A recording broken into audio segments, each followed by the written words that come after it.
ప్రభుత్వ నిధులతో నిర్మించిన వైద్య కళాశాలను ప్రైవేటు పరం చేస్తే తిరిగి జగనన్న ప్రభుత్వం రాగానే ప్రభుత్వానికి అప్పజెపుతామని రాజంపేట ఎమ్మెల్యే ఆకేపాటి అమర్నాథరెడ్డి అన్నారు.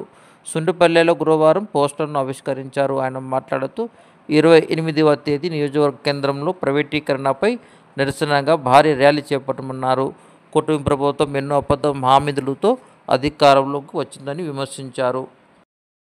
రాజంపేట మండలంలోని శ్రీ తాళపాక అన్నమాచార్యుల వారి 108 అడుగుల విగ్రహం వద్ద అక్టోబర్ 1 నుంచి నవంబర్ 3వ తేదీ వరకు శ్రీ వెంకటేశ్వర స్వామి వారి దేవాలయ ప్రతిష్ట కుంభాభిషేక సంప్రోక్షణ జరుగుతుందని టీటీడీ అధికారులు తెలిపారు. 31వ తేదీ అంకు అర్పణ, నవంబర్ 1వ తేదీ విష్ణు సహస్రనామ పారాయణములు, పూర్ణాహతి, 2వ తేదీ పంచసూక్త హోమం, 3వ తేదీ ఉదయ వైదిక కార్యక్రమం అనంతరం ప్రాణ ప్రతిష్ఠ ఉంటుందని తెలిపారు.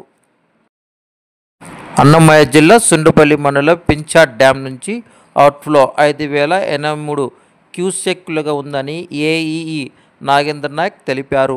ఇన్ఫ్లో 4973 క్యూసెక్కులుగా ఉందని అన్నారు. గేట్ 1 ద్వారా 3795 క్యూసెక్కులు, గేట్ 3 ద్వారా 1280 క్యూసెక్లు బుధవారం రాత్రి విడుదల చేశామని తెలిపారు.